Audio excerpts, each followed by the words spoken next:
Hi, this is Barry Seelbach. I'm the Assistant Dean for Student Affairs, and I'm here with Essie Igodaro, who just recently matched in neurology at the Mayo Clinic School of Graduate Medical Education in Minnesota.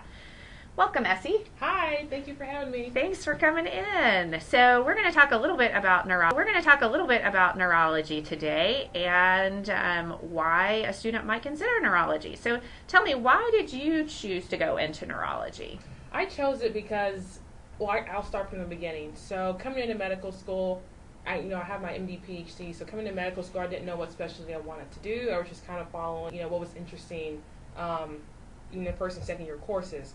So then the neuroscience course was just the most interesting and exciting for me. I was going to the professor's office, I asked a lot of questions, even those that didn't pertain to the exam.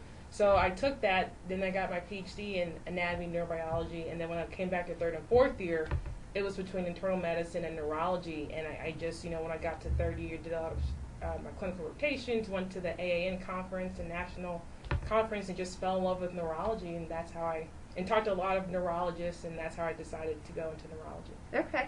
Is there anything in particular about neurology that fascinates you?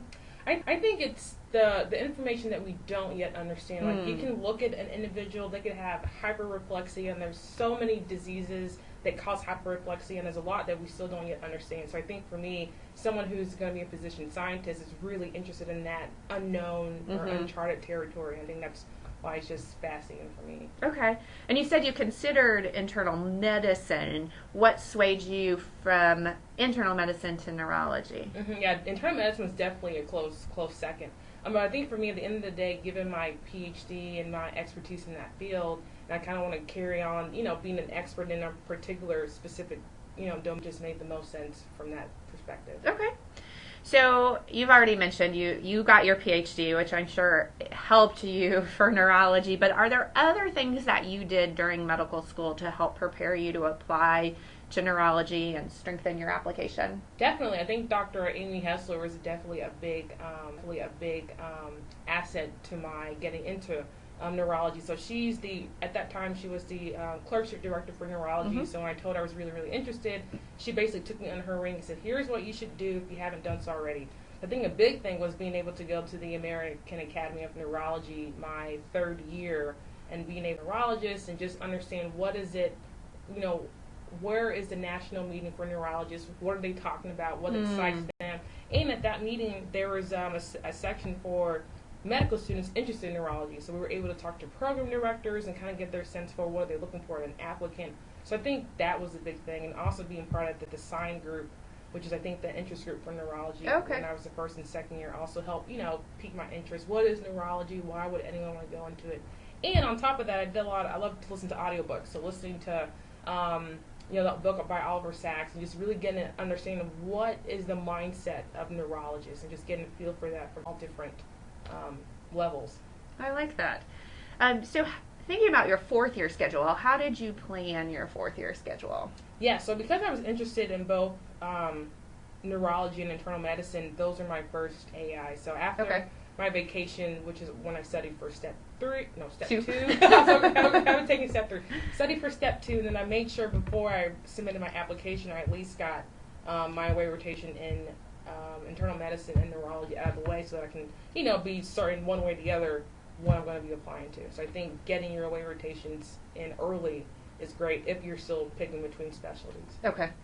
And where did you do away rotation? Oh, so not away rotation. Oh, your AI. Yes, my AI, sorry. No, that's okay. Yeah, my AI. So did you do any away rotations? No. It wasn't really required in neurology. So I tried, but then they were like, it's not really, mandatory required. So, I mean, if you want to, it's great, but for neurology, it's not necessarily.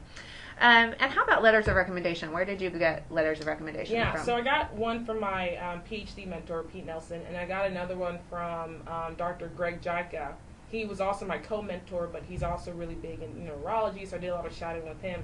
And I also got one from Dr. Jonathan, the former residency director for neurology here before he transferred over to Mayo Clinic. And then I also got one from Dr. Amy Hessler because of our relationship. And then, who else did I get? Oh, got one from Dr. Susan Smythe, who's the MD PhD director. And I think I think that's it. Yeah, I think those were the letters I got. So most of them were from neurology or from your research. Exactly. Okay. Do you think if students needed to have internal medicine rotation? Oh, actually, I did get an internal medicine or letter from Dr. Charles Griffith. Okay. Well, your first year is internal medicine. It's really great to get an internal medicine letter of recommendation, so that when the committee's reviewing you, you're not only great for neurology, but you're also great for internal medicine. Okay, good to know. And how many programs did you end up applying to? Yeah, I applied because I was applying to a lot of competitive programs. I applied to maybe 30, 35 programs. Okay. And I made sure I got, I applied to your top tier programs, your middle tier, then also schools I knew that I would have a strong chance of getting into, just to kind of increase my chances of matching. And how many interviews did you end up attending? I attended about 13. Okay. And that was probably about the same number you had on your rank list? Yeah. Wonderful. Yeah.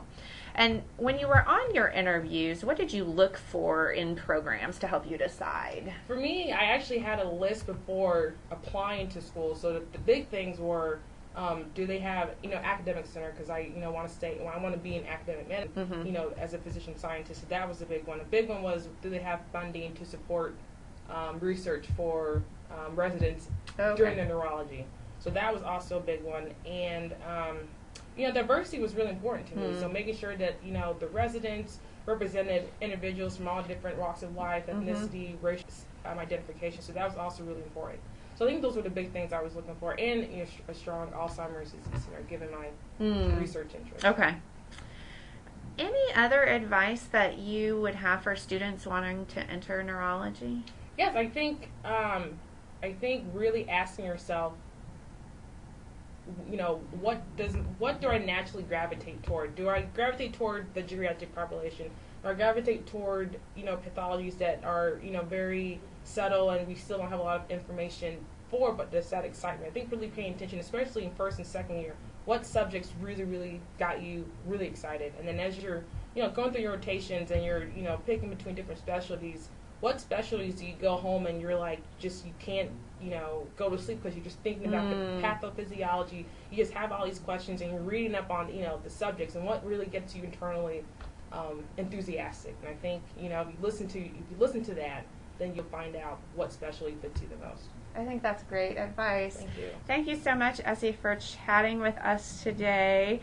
If students wanted to get in touch with you in the future, would that be okay with you? Of course, yeah. I've been, giving my advice to, a handful of students since, for undergrad, grad, on. So I'm really excited to help, talk to any students interested in neurology or interested in science, research, medicine, whatnot. So yeah, they can definitely contact me. My email address is E as in egg, T as in Tom, I as in igloo, G as in good, H as in hot, O as in octopus, and the number 2 @gmail.com. Wonderful. Thanks again.